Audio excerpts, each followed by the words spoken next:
करके बोलता है तू यहाँ से नीचे गिर, तो तेरे विषय में परमेश्वर खुद जानता है और तुझे बचाने के लिए स्वर्गदूतों को भेजेगा कि तेरे पैरों पर पत्थर से ठेस न लगे, तो हाथ उठा ले। तो ऐसे अगर जब बात हमारे बीच में भी आ जाए तो हम लोग सचमुच फूल जाएंगे। जब अगर किसी को फुलाना है तो ऐसे बातों से हम लोग फुला सकते हैं, फुग्गे की तरह फुगा सकते हैं, मगर हम फूगना नहीं है, हमें फूगना नहीं है, हम अपने आप से फूगना नहीं है। सोचना ये है इस वक्त, अगर आपको आपका दिमाग, आपको अपना दिमाग है ना, आपका युद्ध आपसे ही है अभी इस वक्त, दूसरा कोई नहीं है। क्योंकि यहाँ पर यीशु मसीह इसको क्या कर रहा है, इसका काम को खत्म कर रहा है। जहाँ पर इसका काम खत्म हो रहा है और खत्म हो चुका है, मगर हम लोग देख रहे हैं अभी कि खत्म हुआ कैसा बोलकर, खत्म कैसा हुआ बोलकर हम लोग ये देख रहे हैं। मगर हमारे जीवन में भी हमारा जो कुछ भी है, हम जब तैयारी कोई काम करते हैं, हम लोग अपने तैयारी में जब कोई काम करते हैं तो दो तरीके का मन हमारा हो जाता है, एक आ में एक ना में। परमेश्वर के काम में हम लेट करते हैं, मगर अपने शरीर के काम के लिए पहला हम तैयार हो जाते हैं। पहला हम शरीर के काम को तैयार करते हैं, आत्मा के काम के लिए हम क्या करते हैं, रोक देते हैं। क्योंकि परमेश्वर हमारे सामने आकर कुछ डांटता नहीं है, ना दम देता है, ना डांटता है, ना कुछ बोलता है ना, ना डांटता है, ना दम देता है, ना कुछ बोलता है। इसके लिए हम लोग क्या करते हैं, वो कामों को रोक देते हैं, अपने काम शरीर के कामों को पहला कर देते हैं, आत्मा के कामों को, परमेश्वर के कामों में हम क्या करते हैं, रुकावट डालते हैं। तो हमारा युद्ध हमारे ही पास है, हमारा युद्ध हमारे पास है। आपको कोई अभी शैतान आकर आपको बरमाने वाला है, या आप वचन पढ़ रहे हैं इसके लिए शैतान ही आकर आपको बरमाएगा, ऐसा बोलकर, ऐसा कुछ भी नहीं। सिर्फ आप ही आप है जो आप अपने आप को परमेश्वर के साथ जोड़ते हो या परमेश्वर से अलग रखते हो। क्योंकि यहाँ पर हम लोग जो देख रहे हैं, स्वर्ग में जब युद्ध हुआ, स्वर्गदूत के साथ परमेश्वर का ही युद्ध हुआ। धरती पर आया तो यीशु मसीह स्वर्ग छोड़कर धरती पर आया, युद्ध किससे कर रहा है, उसी के साथ। वन मैन शो एक के साथ ही हो रहा है। स्वर्गदूत भी अकेला, यीशु मसीह भी अकेला, आप भी अकेला, आपका मन भी अकेला, और आपका काम भी आत्मा के साथ अकेला।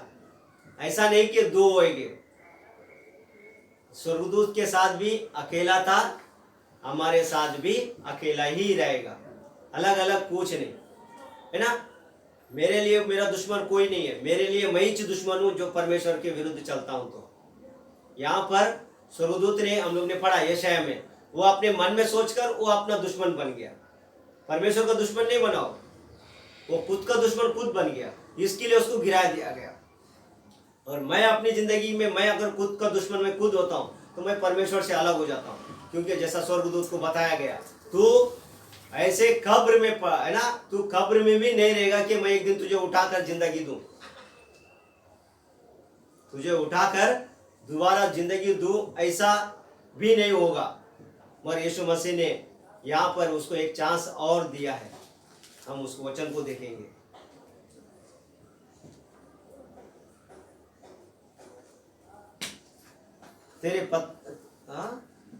तेरे पांवों में पत्थर से ठेस ना लगे। यीशु ने उससे कहा, यह भी लिखा है कि तू प्रभु अपने परमेश्वर की परीक्षा ना कर, है ना।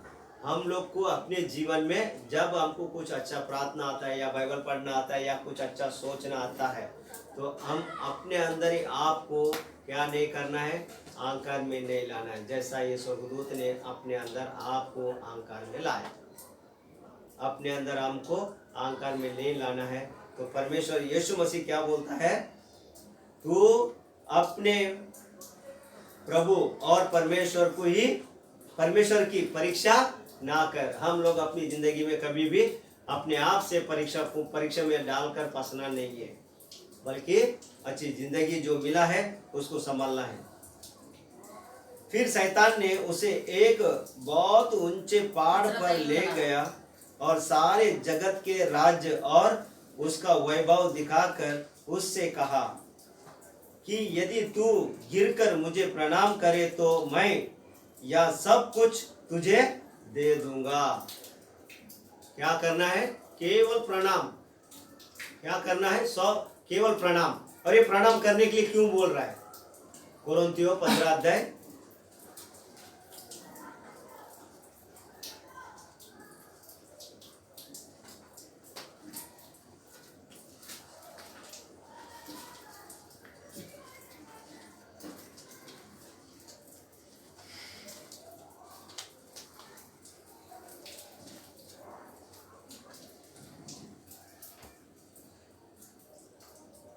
24 का वचन। और इसके बाद अंत होगा, उस समय वह सारी प्रधानता, सारा अधिकार और सामर्थ का अंत करके राज्य को परमेश्वर पिता के हाथ में सौंप देगा, क्योंकि जब तक कि वह अपने बैरियों को अपने पांव तले ना ले आए, तब तक उसका राज्य करना आवश्यक है। सबसे अंतिम बैरी जो नाश किया जाएगा वह मृत्यु है, क्योंकि परमेश्वर ने सब कुछ उसके पांव तले कर दिया है। परंतु जब वह कहता है कि सब कुछ उसके अधीन कर दिया गया, तो प्रतीक्षा है कि जिसने सब कुछ उसके अधीन कर दिया वह आप अलग रहा। किसके अधीन में है? ये सब चीज शैतान के अधीन में है ना? सब कुछ शैतान के अधीन में है। इसलिए यहाँ पर क्या बोलता है?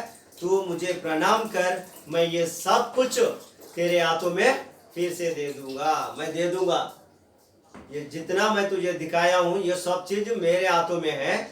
मैं ये सब चीज तेरे हाथों में दे दूंगा। केवल क्या करना है? प्रणाम कर। केवल प्रणाम कर। प्रणाम करने से सब कुछ वापस मिल जाएगा। तो यीशु मसीह का जन्म है ना? यीशु मसीह का जन्म क्यों हुआ? क्योंकि शैतान के कामों को नष्ट करे।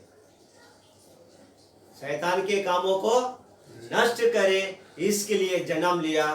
पहला यूहन्ना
3 अध्याय 8 का वचन।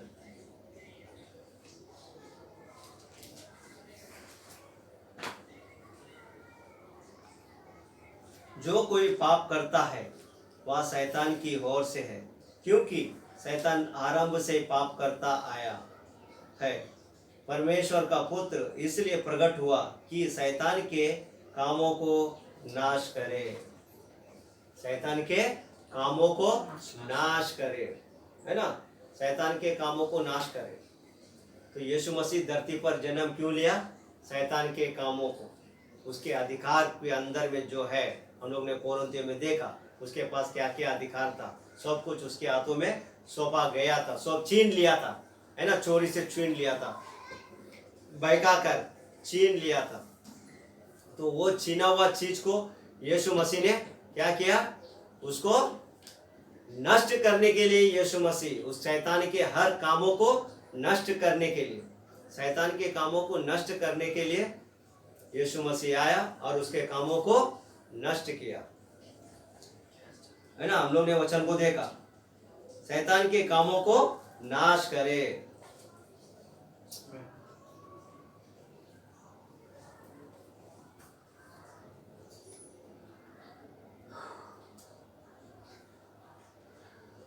यूहन्ना 12 अध्याय 31 का वचन में बोलता है,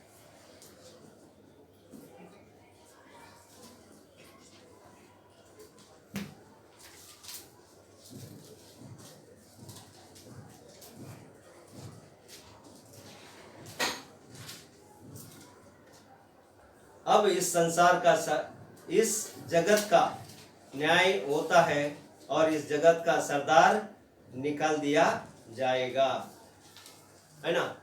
इस संसार का जो सरदार कौन था? शैतान था, और उसका काम खत्म कर रहा है, उसका न्याय कर रहा है। तो यीशु मसीह धरती पर आया था कहे के लिए? न्याय के लिए आया था। और वो न्याय किसके साथ था? शैतान के साथ था, जो अपने कामों को वो फैला के रखा था, है ना। अपना राज्य को फैला के रखा था, अपना राज्य को फैला के रखा था। वो राज्य को खत्म करने के लिए यीशु मसीह धरती पर आया, शैतान के हर कामों को क्या किया? नष्ट किया। कैसे? वही वचन के द्वारा ही, वचन के द्वारा सारे जगत को, है ना, सारे जगत को वैभव दिखाकर, है ना, सारे जगत का वैभव दिखाकर क्या बोलता है? तू केवल मुझे प्रणाम कर, ये सारे जगत को, है ना, मैं वापस तेरे हाथों में दे दूंगा।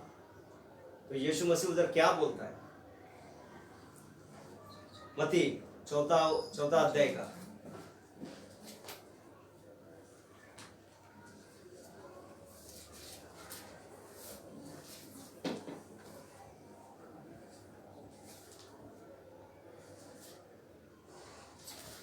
यीशु ने उससे कहा,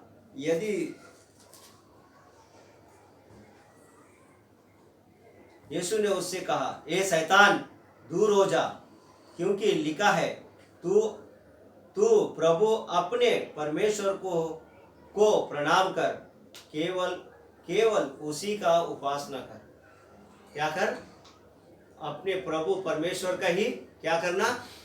प्रणाम करना, और उसी का ही स्तुति आराधना करना, क्योंकि तू उससे ही जन्म लिया है, और तू उससे ही, वही परमेश्वर ने तुझे बनाया है और तुझे खड़ा किया है, और तू पहले जैसा उसकी स्तुति आराधना करता था, जैसा तू काम पहले करता था, फिर से मैं आज मौका दे रहा हूं तुझे, तो उसको प्रणाम कर और उसकी ही उपासना कर, तो बचेगा,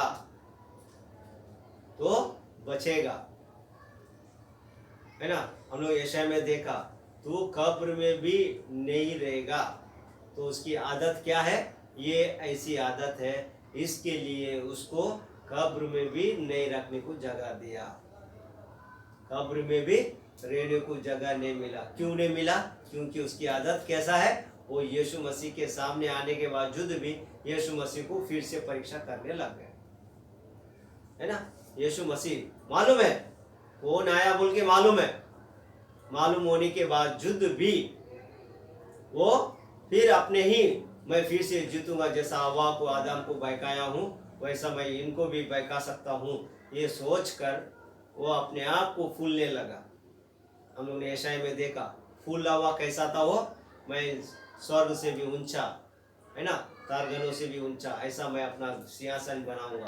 तो जब अपने आप में फूलने लगा, तो यीशु मसीह के सामने आके वो जब यीशु मसीह से बातें कर रहा था, तो वो पर यीशु मसीह क्या बोलता है? तू अपने प्रभु परमेश्वर का ही, केवल उसी का ही उपासना कर, और उससे ही तू विनती प्रार्थना कर, है ना, तो तू केवल बचेगा। बचने का एक चांस मिला था, तो हम लोग ने कोरिन्थियों में देखा, क्या देखा? जिसका काम उस पर बना रहता है, ये स्वर्गदूत का काम उसके ऊपर ही बना हुआ रह गया, क्योंकि वो परमेश्वर के पास पहले भी गलत रास्ता चला, दोबारा जब मौका मिला उस टाइम पे भी उसने गलत ही रास्ता मिला। हमारे जीवन में भी एक बार फिर से मौका मिलता है, पहले पाप की जिंदगी में हम लोग जिंदगी जीते जीते जीते बड़े बनते हैं। एक दिन हमारा टाइम आता है रोने का, एक टाइम आता है पश्चाताप करने का, एक दिन आता है उद्धार का, है ना। जब हम पश्चाताप करते हैं, रोने के दिन में हम लोग पश्चाताप करते हैं, पश्चाताप के दिन में उद्धार आता है। जब उद्धार हमारे जीवन में आ चुका, उसको जम के पकड़ना चाहिए, है ना। स्वर्गदूत के पास एक चांस था, जो उसको उद्धार करने के लिए बचने का एक मौका था। क्या करके बोलता है, तू प्रभु अपने परमेश्वर को प्रणाम कर, केवल उसी की उपासना कर, है ना। एक मौका परमेश्वर स्वयं यीशु मसीह जो परमेश्वर है, वो खुद आकर एक मौका दिया कि तू फिर से अपना जगह मिल सकता है, मगर तू क्या करना है, अपने प्रभु परमेश्वर से केवल उसकी उपासना कर और उससे प्रार्थना कर। इतना करेगा तो तू फिर बच सकता है, मगर उसने अपनी बचाव को नहीं पकड़ा। हम भी अपनी जिंदगी में क्या है, पहला रोना, फिर बाद में पश्चाताप, फिर बाद में उद्धार हमारे जीवन में भी आता है। क्योंकि हम जब तक रोता नहीं, हम लोग जब तक हमारी जिंदगी में रोना नहीं आएगा तो हमारे पास जिंदगी में पश्चाताप नहीं आएगा, पश्चाताप नहीं आएगा तो उद्धार नहीं आएगा। तो पहला हमारे जीवन में क्या आता है, रोना, फिर पश्चाताप, फिर उद्धार। तो वैसा ही यहाँ पर 3 बार इस भाई को, ये स्वर्गदूत को मौका मिला, 3 बार, मगर ये तीनों बार अपना ही मनमानी किया। और यीशु मसीह जिस काम के लिए इस धरती पर आया था, शैतान के कामों को क्या करे, नष्ट करे, उसको निकम्मा कर दे। यह इब्रानियों 2 अध्याय 15 का वचन, 14 का वचन। इब्रानियों 2 अध्याय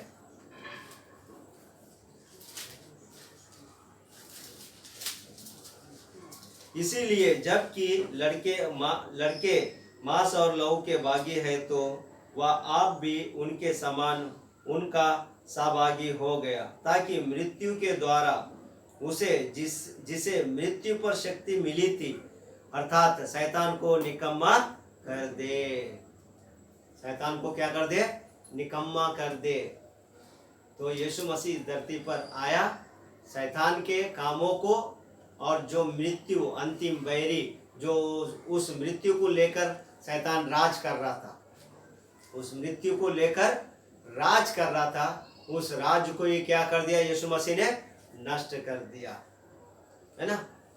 उसको बोला तू बचना है तो बच, नहीं तो तू अपने कामों से तू खुद कब्र में नहीं बल्कि जलते रहेगा, तेरे काम तुझ पर बना रहेगा और तू आप ही जलते रहेगा। तो यीशु मसीह जब धरती पर आया, शैतान को चांस दिया, मगर शैतान ने अपना कामों को नहीं संभाल पाया। जब परमेश्वर खुद आया, उसको मालूम होने के बावजूद भी वो गलतियों को मानने को तैयार नहीं किया, बल्कि उल्टा परमेश्वर को ही, यानी यीशु मसीह को ही क्या कर रहा था, टोपी पहना रहा था।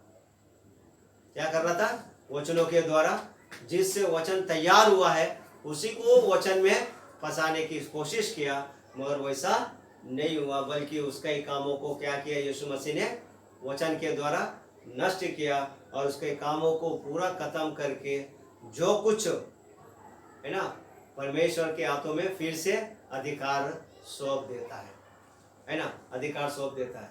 हम लोग इस वचन को अभी और आगे हम देखेंगे, है ना। परमेश्वर हम सबको इस वचन से आशीष करे, आमीन।